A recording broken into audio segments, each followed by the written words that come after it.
International flows of people are shaping the world in ways that are unimaginable. Just about every group of people, just about every group of people has at some time experienced a diaspora or dispersal from their original homeland. So diaspora communities have been around for a very long time. People have been dispersed forcefully or voluntarily from their original homes for millennia. Notwithstanding the long histories of diaspora, both as a concept or concrete part of modern life, many observers believe that this is not a good time to be foreign. Anti-immigration parties are gaining ground in Europe. Britain is panicking over lapses in its border controls. In America, Barack Obama, facing a hostile Congress, has failed to deliver on his immigration policies, which he promised when he came to power. And Republican candidates who are jostling for power right now are competing among themselves who will be the most anti-immigration candidate. Yet, America educates foreign scientists in its universities and then forces them to return to their native countries. Clearly, the movement of people across the world presents a paradox. While international migration is a cause and consequence of globalization, its effect on countries migrants leave behind are far-reaching in terms of political and economic consequences. In this edition of Many Faces, One World, we shall probe the concept of diaspora by addressing a series of questions. What is the meaning of the term diaspora, and how can it be applied across time and space? How can we relate diaspora to migrations of all kinds, whether voluntary or forced? Are there differences in diasporic experiences encountered by various peoples as they interact with host countries? These questions and more shall be addressed by our guests on the program today. My name is Uchenna Ekwo, and we're joined by Francisco Bazana Benz, a person best described as a global citizen, and indeed exemplifies diaspora as we understand it today. Francisco is an international development expert. In fact, he speaks so many languages, across the world. And Francisco, it's my pleasure to welcome you to Many Faces, One World. Good morning. How are you? Thank you very much. Next is Ernest Opong, a journalist and indeed the editor-in-chief of Amandla newspaper. Ernest, it's my pleasure to welcome you to this program. Ernest has actually written extensively on diaspora issues, and we'll be fortunate to have some of your perspectives today. You're welcome to the program. Thank you. So that's the outlook, and as we have really tried to capture the essence of diaspora, we want to look at what actually diaspora means yesterday, today, and what perhaps it might even mean tomorrow. So I'll start with Francisco. What do you understand by the concept diaspora? Well, there's some debate about the definition, but I think the consensus generally would be somebody who's foreign-born, so first-generation migrant. In cases of second generation, those native-born children with one or both parents foreign-born, and young immigrants, children who migrated to the host country, often with their foreign-born parents. But there's an added dimension which differentiated from general migration, which is a specific tie and concern towards the country of origin. Okay. Can I come in there with sure. this? I want to add that the definition of the diaspora actually also has emotional and even biblical connotations. The people that, of course, there has been quite a lot of diaspora movements all over the world in millennia, as you introduced the subject for this discussion. But the Israelis are conceived or perceived to have been, or the Jews are perceived to have been the first, or among the first people to have actually gone into the diaspora.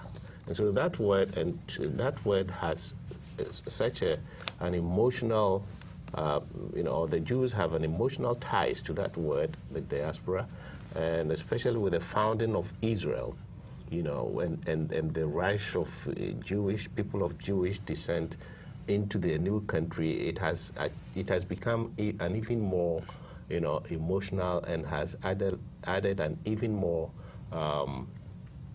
important and dire meaning to the world itself. Actually, let's even bring it narrower to our present-day circumstances.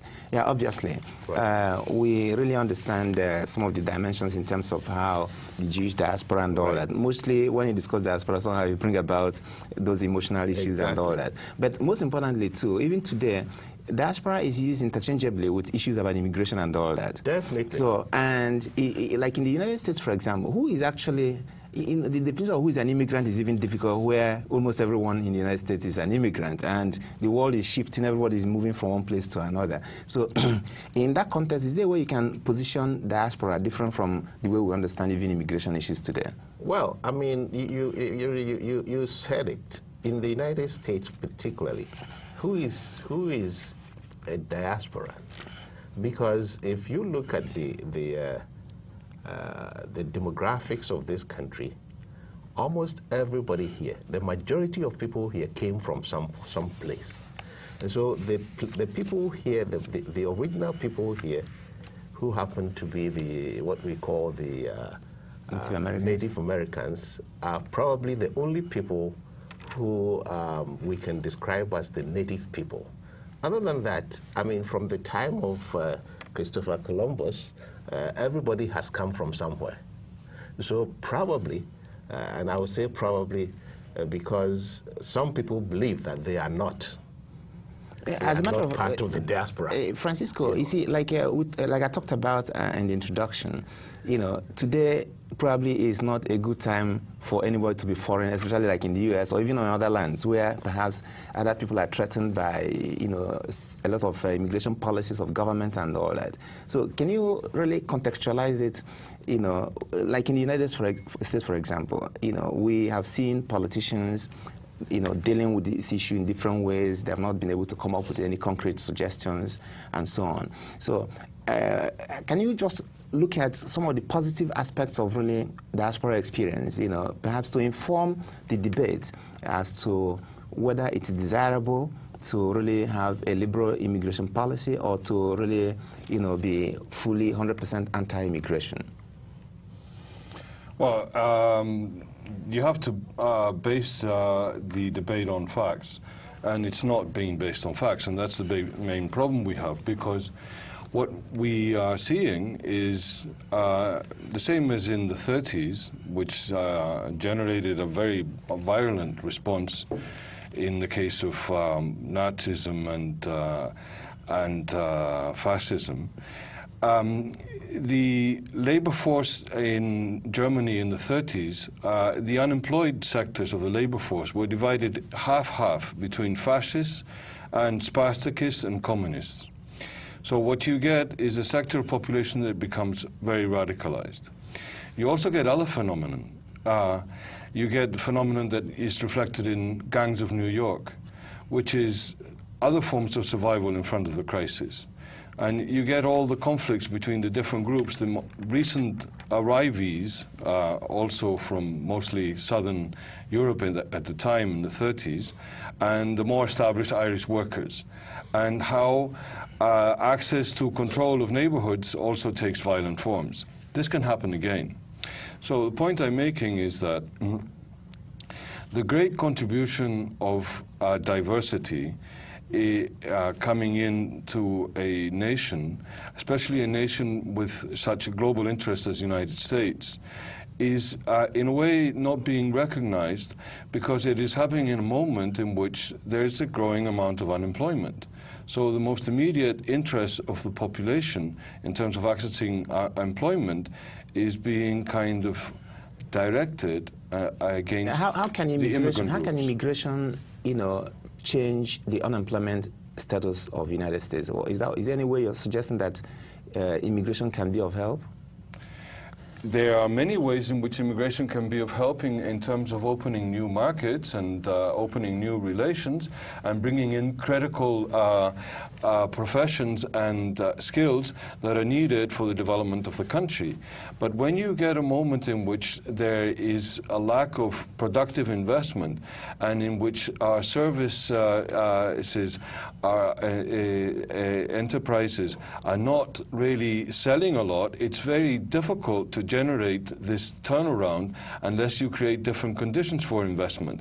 So it's easier to blame the newcomer for the phenomena that they have found coming in than to actually address the issues of redirecting the economy. So there's a scapegoating going on. Actually, Ernest, help to really clarify this, because I'm not sure that there's a way perhaps immigration can help unemployment. It could be, but I'm also thinking that there are a lot of people who are even here don't have jobs. So, and maybe more people coming in, will that help to reduce unemployment or perhaps even make the competition more fierce? What do you think? Well, I'm looking at it from this very practical perspective. Now, first of all, at this point in time, if you're an illegal immigrant, you are not qualified for any form of medical insurance. But these people get sick, definitely, and they go to hospitals, they see doctors, and they are able to get cured or get treated one way or the other. They eat, they buy food to eat, they pay their rents. One way or the other, there's a way these people are able to exist or subsist here. Okay, this is what I'm saying. I believe that there is a fair amount of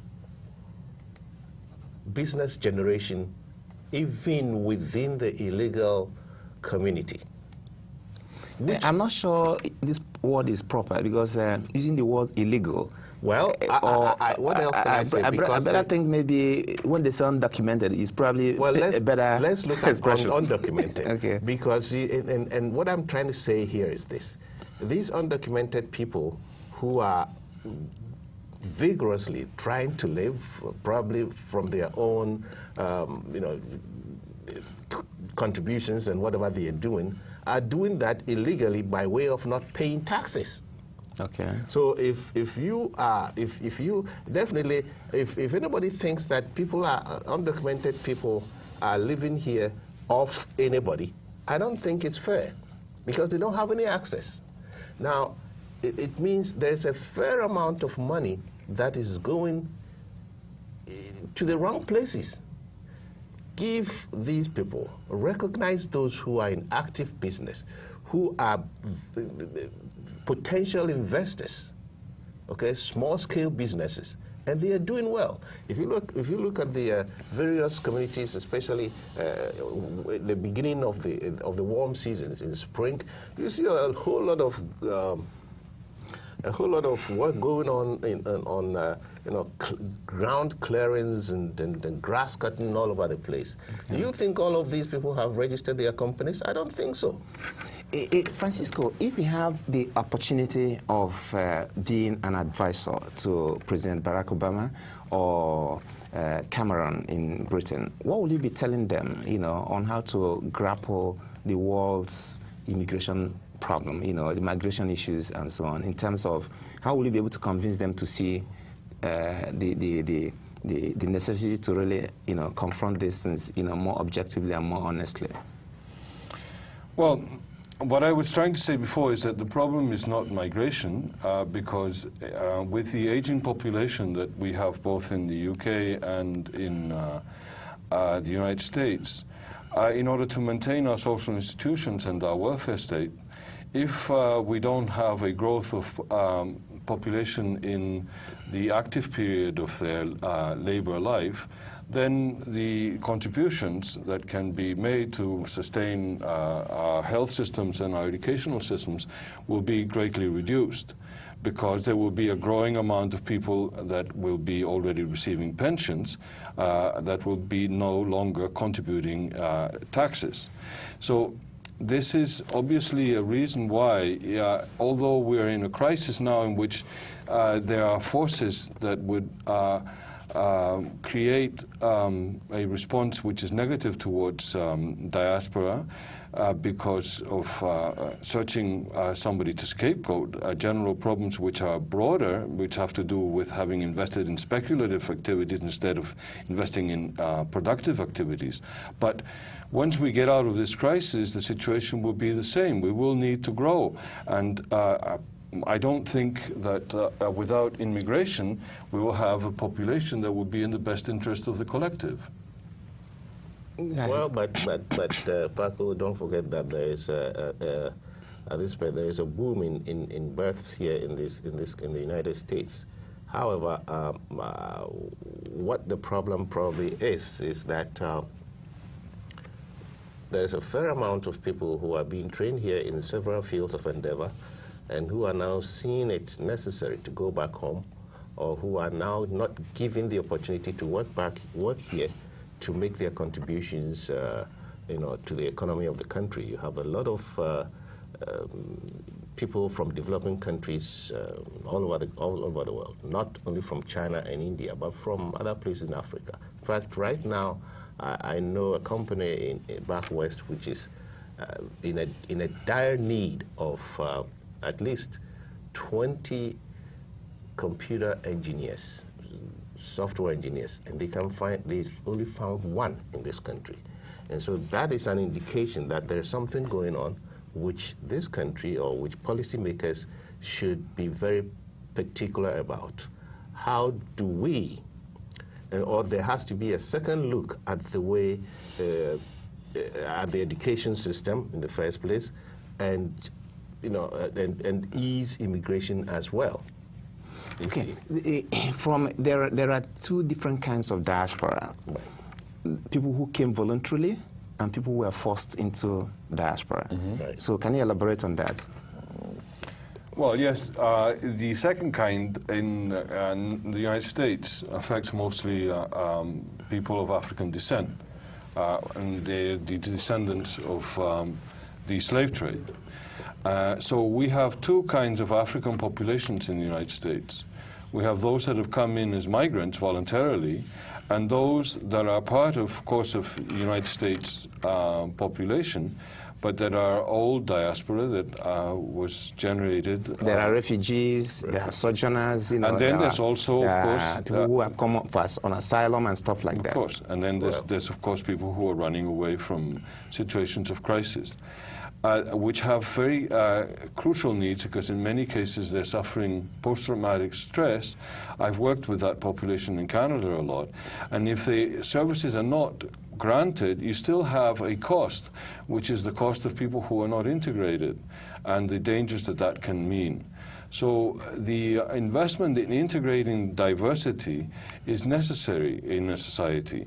And the costs are not being generated by the incoming people who are contributing, even those that are called illegal or who are undocumented pay taxes in their payroll, but they're not getting services. So in as long as we have an ability to incorporate all this talent, and also there's a very big difference between the UK and the US experience, because UK has managed to attract highly trained diasporas, while in the United States the educational profile of the incoming people is not so high. There are many that have very low educational levels, but it is this next generation that generally attains a middle educational level if properly integrated, and those are the results. So another thing that I would advise Obama and Cameron is to do, in that sense, what Cameron is doing, and the United Kingdom has had the ability to do, which is to attract migrants in a more proactive way, that fit into the profiles. How will they attract them in a more proactive way? Can you be more concrete? Well, you're always going to get pressures of the needy that arrive in front of your that come into your land and gain entitlements. And that's very difficult to control because there are movements that are spontaneous and are very difficult to control of entry into the United States and other countries like this. Okay, I want to still But this. you can do that through actually having in your embassies locally the ability to sieve through and look for the kinds of talent in the countries where you think it is that can be most beneficial for your own system.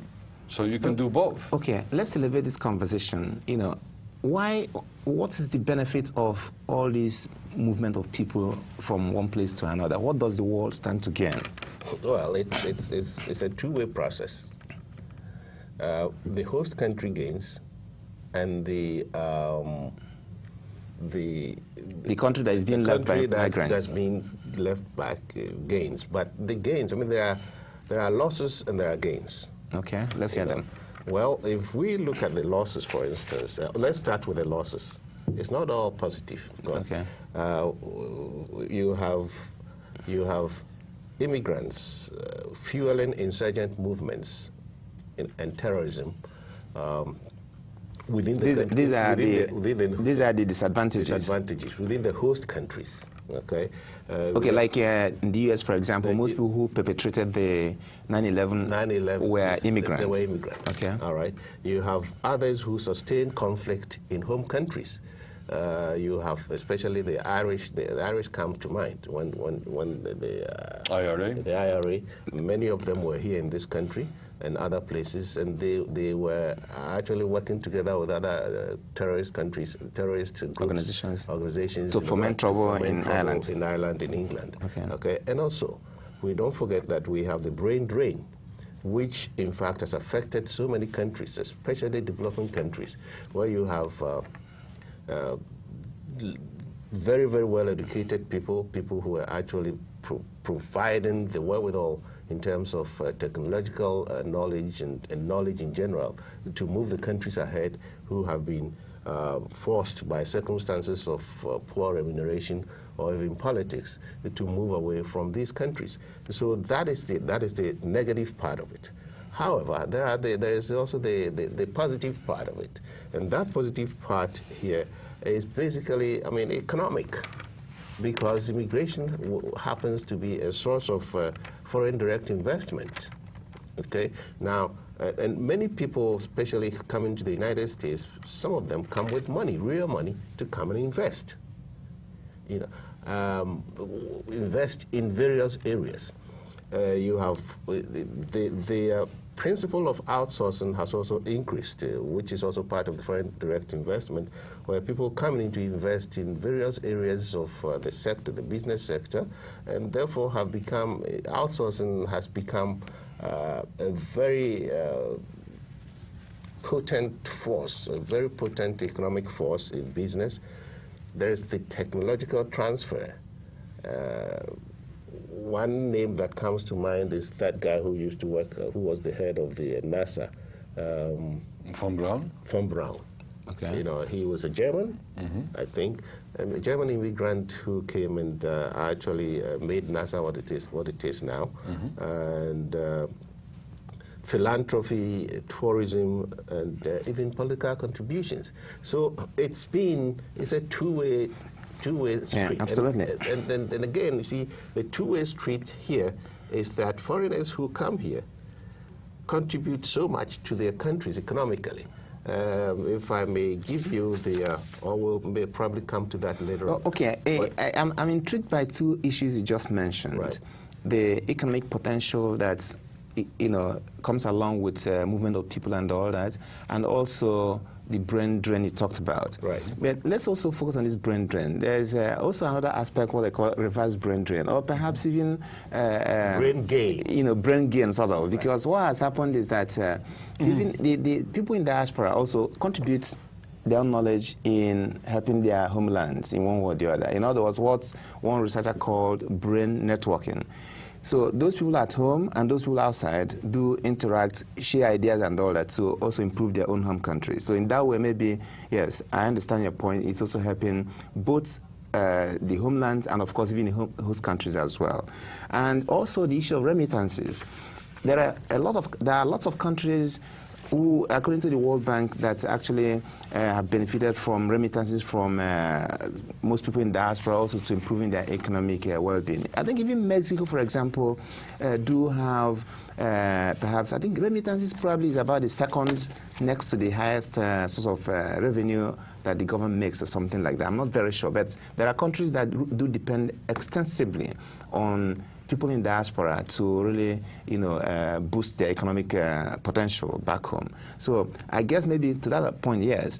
And also, unfortunately, also is the fact that, like you pointed out, the negative aspect, of course, is somehow there's this perception that most immigrants are not so good, and as exemplified by the people who had this committed this 9/11 whatever. So you realize that, like you said, there are two ways to look at that. So, but Francisco, more pointedly, so how would the world actually benefit from these remittances, either the host country and the countries where people have immigrated?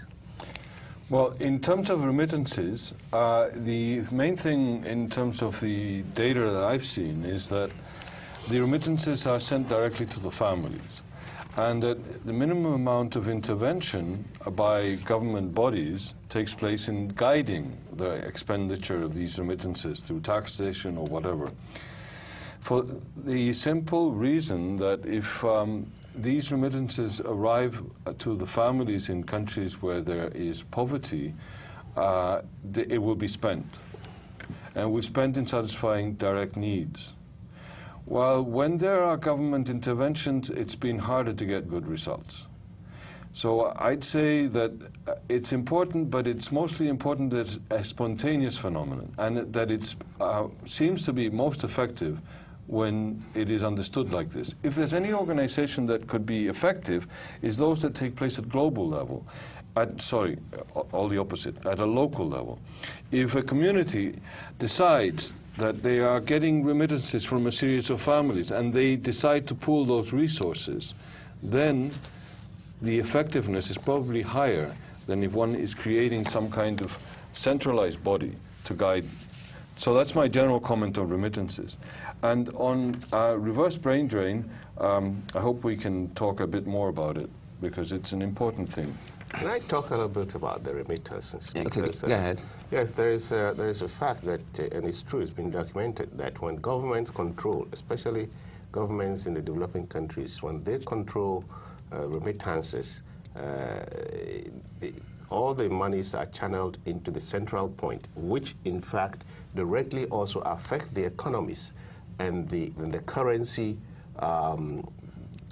in those countries.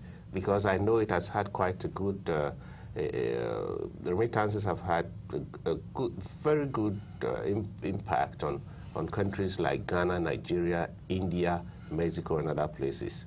But at the same time, we realize that it's not all the remittances that are channeled through the, well, let's say, what I call official sources of the major money transfer companies like Western Union, MoneyGram, and others.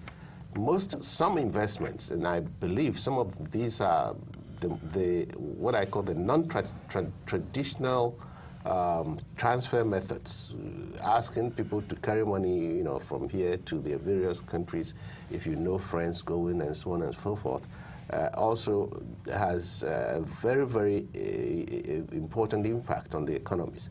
And like Francisco said, monies received by families are spent within the economics, within the economies where these monies are received. So whichever way you look at it, there is a positive impact on the economies. Of course, governments, when they receive these monies, would like to pair it up with the local currencies. But individuals, when they get these monies, they would rather go to the illegal money changers to make exchange their money, to make more money out of what they have. Yeah. So, well, basically, yes, there have been some restrictions which have not been so beneficial to the people who receive the monies, but at the same time, to the economy in general. Oh, sure. Yeah. There has been quite a very good impact. I just want to remind our viewers that this is Many Faces, One World, a program that really looks at issues that really captures the humanity and our oneness and all the differences that make us one, and celebrating unity and diversity of the human race. And we've been discussing the diaspora effect, confronting the world's migration dilemma. And our guests have been Ernest and Francisco. Francisco, I just want to move a step further, to look at a very different concept in terms of how different diaspora communities or different diasporas are received in their host country, for example, in the United States or perhaps in Britain. I don't know your experience in terms of, for example, maybe where people are looked at differently. Either maybe you're a Jewish man, or you're a Spanish man, or you're an African man, and all that. Have you ever experienced differences in the way these different diasporas are treated in their host countries? Well, the United States, and I'm Spanish and Canadian, so I'm now living in the States, and before I lived in the UK, so I've traveled. So I do think, of course, that there are different perceptions. United States, until the movements of reform, I saw itself mostly as Northern European and Protestant, and that was a mainstream perception. Today, it's completely changed after the Civil Rights Movement, and the perceptions have accepted a much greater diversity. But, of course, if you look at the amount of immigrants that are mostly coming in from Latin America, but the fact that there's a very high percentage of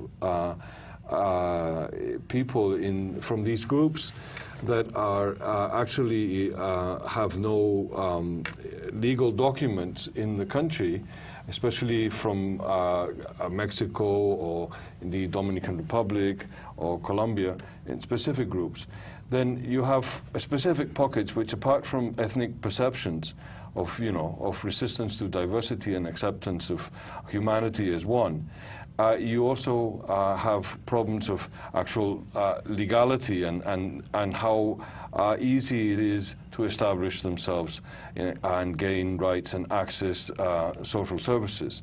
So I think there are barriers that are of ethnic and racial origin, but there are also other forms of barriers. Yeah, I like and that also comment. in terms of the educational level of people. Okay, yeah, sure. Like your status, your Right. some demographic information about individuals and all, they vary. And you mentioned critically the issue of race. And that's why I want to ask you, Ernest, you've had issues about stereotyping, labeling and all that. You are black like myself, Right. Have you had an experience different from the regular other people who is black or white or blue or yellow, in the treatment you've received within your course of travel in different countries? Well, I mean, personally, I would say I haven't had such a hard, that kind of hard discriminatory or stereotypical feeling, because I haven't felt it, because I came to school here. I have made a lot of friends, both black and white, and maybe I'm not too perceptive in terms of finding out why certain people are so nice to me, or why they treat me in a certain way. And I don't think I have had that kind of experience. Seriously, if anything, I've been welcomed in so many places. Being black, for example, Right. From the experience you've had with other discussions, are there things that are so uniquely, not probably defying or not glamorous or something, in terms of how people have complained to you? Or perhaps maybe someone is Spanish or something, and they have a particular label and say, oh, this person is this type of, does that kind of constitute a barrier to international dialogue, to our coexistence? Definitely, definitely. In fact, I mean, like I said, I haven't had that kind of personal experience, not yet, not in terms of actually putting a bar between me, what I want to do and what somebody else wants me to do.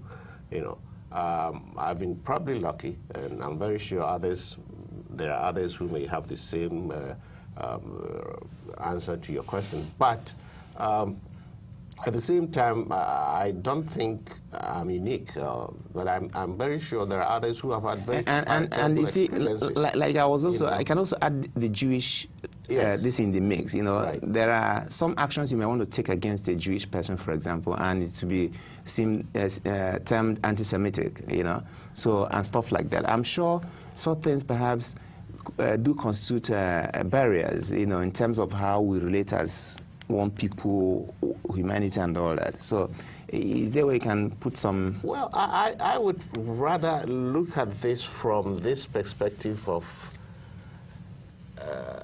misunderstanding arising out of cultural differences.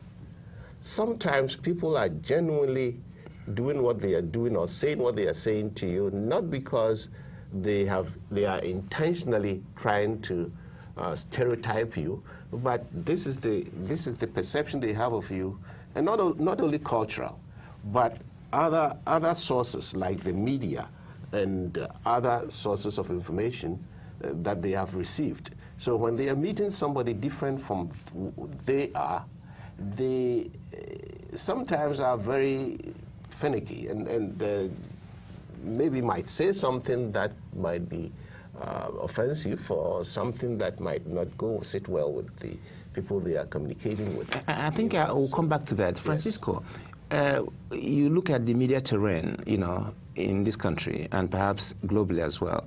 Are there ways you think the media, you know, should have been pulling people together more than they are doing, in terms of, you know, highlighting the oneness of humanity and all that, and especially, you know, taking care of certain needs of diaspora communities and all that?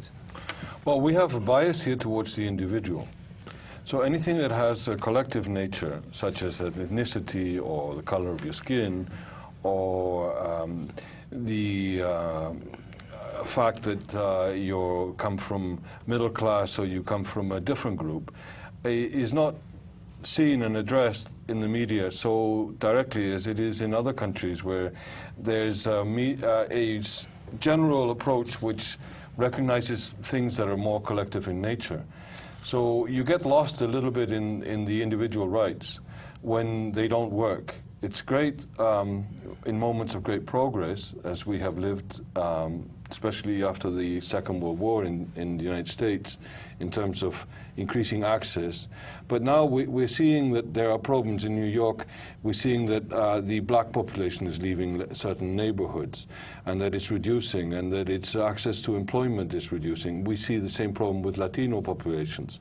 So there are things that we need to address in a more collective manner, and I think that's where we should work on, without losing the notions of the individual rights and obligations. Certainly understand better how groups of people act together, and address that in the media in a more conscientious way, and see in which way we can identify what the real barriers are and address them and overcome them. And as you're a journalist, how was the assessment of the media images in terms of how they pull us together? Well, as you know, the media is the mirror of society.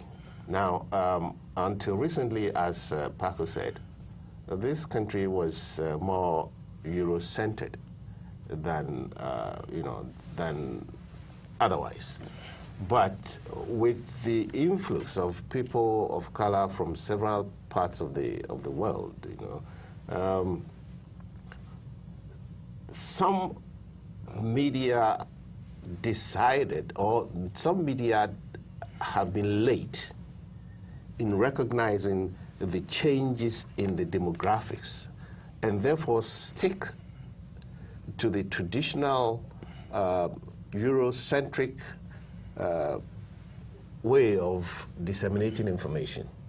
So what is there is that, yes, maybe they may be doing that not because they are anti-Semitic, anti-black, or whatever, But they are doing that because it's part of their makeup. This is what they come in, they have been there, so they may be seeing other people as invading their territory. And for that reason, it's going to be what might change the perspectives, or what might change how people look at other people, is that they might also have to change. Yeah, so, and of course, I personally, Amandla right now has been part of the Diaspora Media project, put on this, which is being studied by the City University of New York and Graduate School of Journalism. And the idea is to ensure, of course, what we do, especially in ethnic newspapers, is to report news that would otherwise not be reported in the mainstream media. Actually, even in CMP, actually, we focus on this Diaspora Media project as well. And the whole core is actually to really bring to the core, the focus, really, some of these Diaspora Media outlets that are actually reporting issues about all these different diaspora communities. And I think it's very critical because the mainstream media cannot really, or they can, but they have not really been focused on these other communities, you know. And of course, media follow people. And that's why I think it's really important that if we are actually going to put a good perspective on reporting the diaspora, really, perhaps the different diaspora media outlets really should find a way of even navigating government services, getting adverts from city council and stuff like that. That will also help to integrate the whole society. Well, that's a whole can of worms you have opened now, but I guess we'll probably have to do that and give a lot of impetus to that when next we meet. But I think, yes, the media plays a very important role in the negatives that people kind of have against others. Who are and even these diaspora media should be able to tell the stories more appropriately, you know, because you tell a story better than when somebody else tells your story. And let's, from there, actually, because we are talking about this media thing, and I also realized that we as, you know, media-centered organization are also interested in how we're able to change certain narratives in different countries, you know, where, especially some democratic countries or some countries in democratic transition. I'm saying that I'm also aware that most countries are encouraging the diasporas to vote in elections. And personally, I think maybe it could be very critical in changing certain dynamic in, you know, in different countries. I think there's I think either Cameroon or something. Cameroon. There's a country in Central Africa that's also Ivory Coast that approved the diaspora vote, and more countries are also going to do that. And how some of these changes will impact good governance or better electoral systems and all that, or participation, you know, in politics, you know, is anybody's guess. So can we discuss this in context of how the various diaspora really can energize or can change political fortunes of their native countries? Francisco. Yes, well, I'll give you a very direct personal example.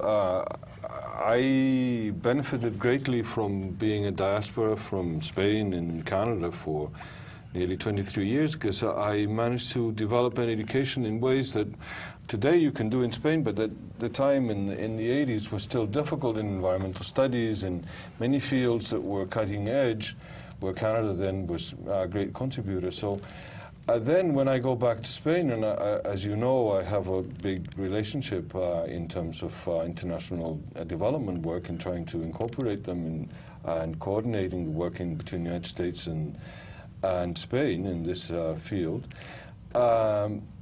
then I can give all this back.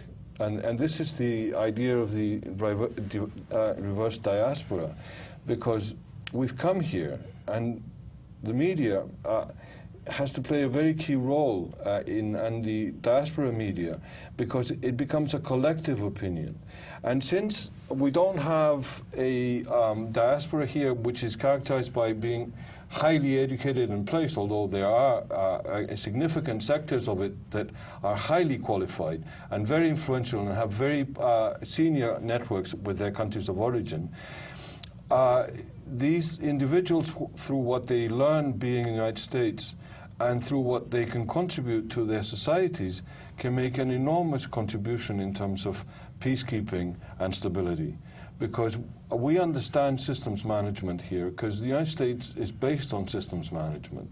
So the challenges of change in those societies can highly benefit from advanced science and knowledge here.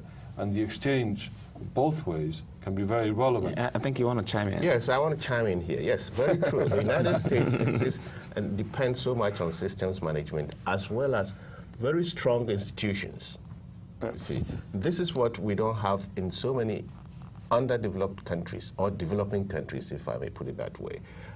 But what the challenge here to the media, the diaspora media here in the diaspora, is for them to be able to influence these institutions one way or the other. You mean institutions here in the United States or in their countries? In their home countries. How? Well, we can do that through the running of courses in service training and other things that can help them improve their services, especially civil society, journalists, lawmakers, even professionals like lawyers and so on and so forth. You know, so what the diaspora is doing, or what the diaspora can do, is immense. If you look at the United States, for instance, you go to one apartment in Queens, for instance, you will see Jews intermingling freely with Arabs. Next door is a Jewish neighbor whom you share your halal or your kosher food with, you see. But that is not done in Middle East, which means there's so much we can do to influence issues at home. Let's concentrate on this issue of democratic governance or political participation. Yes. I've read in the media also that even the Arab Spring and the conflict in Libya and all that partly were fueled by their citizens in the diaspora. In fact, there's a young man I saw on television who left England to go to Libya to join the struggle. Right. So in that context, now if the diaspora should have this access to be able to vote in elections, that elections that are taking place in many miles away, what does that tell you in terms of how we have become a global world? Or, you know, everybody can participate in your home government far away, whether you're there or not. I think is there a way that kind of trend can change, you know, the embrace of democratic values in some of these undemocratic countries? Globalization is not just people moving around. Globalization is the ability, like we're having now, to speak to people that are not necessarily living where you're living. Globalization is also the ability to have jets that take you quickly from one place to another. So these changes are there to stay, and they will affect everything. But I want to answer your question very concretely and with a very specific example. You have the Arab Spring and Tahrir Square and mostly what happened after that small salesman burned himself in Tunisia about 8 months ago or something like that. And all the consequences that had, and how the social networking and remote communications played also a role, and also the fact that there was an economic crisis and were very highly educated people, but they didn't have access to work. Now, this affected Spain, and it affected the movements of what was called the 15M, which started on 15th of May with the occupation of Sol, which is the central square. Now, then this has affected Occupy Wall Street and all the Occupy movements in the United States and in Israel. So you're getting these kind of globalizations. There were people from Seoul and Madrid that came over here to advise the people who were establishing themselves close to Wall Street in Chakotay Square, and telling them, hey, you're going to need a generator, because if not, you're going to be going home all the time to recharge your computers, and you won't be able to organize.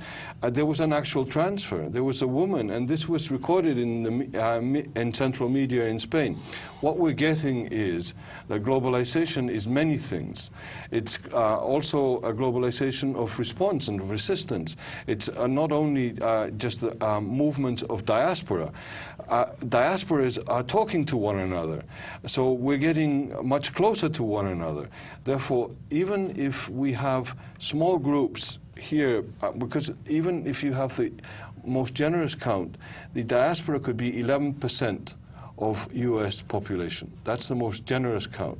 It's a small group, but if it is well organized, it provides something which can be very precious to a global power, which is tentacles, ears, insights, inside knowledge, and contacts, and friendships, and culture.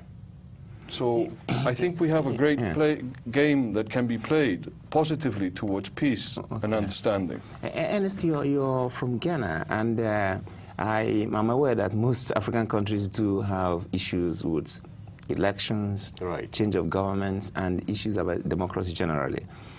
In what ways will you think that the fact that people from different countries in Africa who live perhaps in other countries of the world can participate in election, and how certain is it that their votes will count?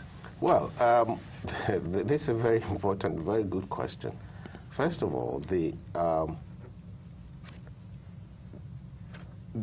would I say the permission or your ability to vote in the diaspora does not rest with you as living in the diaspora, as far as most African countries are concerned. That right or that power rests with the people at home. That is the legislatures. This is a very, very important legislative provision, you know.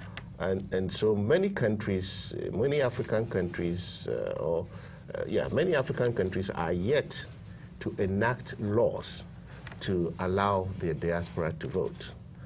I understand that Ghana, through a 202 law known as the Representation of the People's Act, legislation ROPAL, was enacted. But Ghanaians outside the country are yet to be given the right to vote. Well, they claim it is for logistical reasons. But definitely and certainly, it would be a very, very important step in shaping the electoral process in these various developing countries. Because what is going to happen is that if you have a very large diaspora, as a country, there's definitely, and if you have this diaspora given the chance to vote, definitely one political party or the other would benefit. But see, the problem is that, and I'll cite the example of Ghana. When this law was passed, or when this law was being discussed in the parliament, I also got, it was alleged or it was believed that the opposition party in the parliament at the time walked out because they believed that it wouldn't be in their favor that for people in the diaspora to vote. The reason being that most people went into exile when this opposition party used to be a military government. Okay. And therefore, there was this apprehension that if you allowed people to vote, people who were forced out of the country by their own party, or by a government from which they draw inspiration or power, the diaspora vote alone would not be very favorable to them. Okay. And it's going on all over the place. And I understand the recent elections in Cameroon where it was reported that the diaspora would be allowed to vote was quite manipulated. Well, murky or at best. So the problem is, yes, there would be a lot of impact. There should be a lot of impact on diaspora voting. But whether or not it would be conducted in a manner that would affect the politics at home is another issue. Yeah, but I also look at it in a different way, and I'm sure it could also be an issue really with some other people in different countries. This perception perhaps that some people in the diaspora will come with their alien views to change certain dynamic at home, and there's always this resistance to change. And okay, let's say for example you're moving from here to your native country. There could be this perception that, oh, this guy is bringing American values to us. This is our own form of democracy and all that. Does that in any way, affect the degree to which, people in the diaspora can participate in governance? Can I come in, please, Paco? Let me come in here because this is a very, very, because that's exactly what happens in Ghana. Okay, you see, when you go. I don't know about Nigeria or about Spain, but when you get there from here or any other place, you are a stranger in the first place. Okay. As long as you are going in to participate in any form of power sharing, you are a stranger. Okay. And there would be any machinations, anything to make that right. That is true, but the ownership issue of change and sovereignty issues are very key, and the ability to protect your own selfish interest by blaming foreigners is an old trick. But let's look at DRC, at the Democratic Republic of Congo. It's coming up to an elections, and those elections can only happen Actually, they are voting today. Okay. The BBC showed it this morning. Exactly. Now, those elections can happen mostly because of the presence of the United Nations peacekeeping forces. And even then, there's going to be an enormous amount of limitations. I think we'll still have time to discuss more of this. Time is actually against us really now. Very important. As a matter of fact, I just want to really thank all of us, and especially our viewers, for really being with us all this while. And we've been discussing the diaspora effect confronting the world's migration dilemma. And this has been many faces, one world, and we have had the pleasure of sharing the perspectives of experts in this area. Francisco Bazono-Barnes, I thank you really for coming. And thank you so much. You join us Very next. good talk. And Ernest Opong, the publisher of Amandla newspaper, I think we've really enjoyed your perspectives as well. Thank you so much for coming. You're welcome. And on that note, I will thank you for joining us, and do hope you join us next time when we come into your living rooms and your offices. My name is Uchenna Ekwo, and goodbye. Bye-bye. Bye.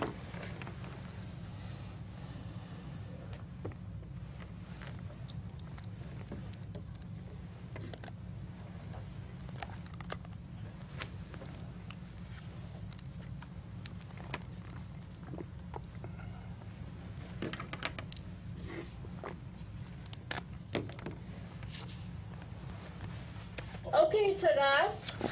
Thank you. Thank you. This has been a very spirited conversation. Yes. It's good. It was getting even better and better. Yes.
really been with us all this while. And we've been discussing the diaspora effect, confronting the world's migration dilemma. And this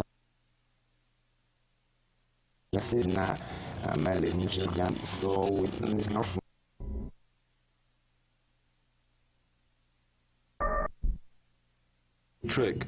But let's look at DRC, the Democratic Republic of Congo. It's coming up to an elections, and those elections can only happen thanks... Actually, they are voting today. Okay. The BBC showed it this morning. Exactly. And now, those elections can happen mostly because of the presence of the United Nations peacekeeping forces. And even then, there's going to be an enormous amount of limitations. I think we'll still have time to discuss more of this. Time is actually against us really now. Important. As a matter of fact, I just want to really thank all of us, and especially our viewers, for really being with us all this while. And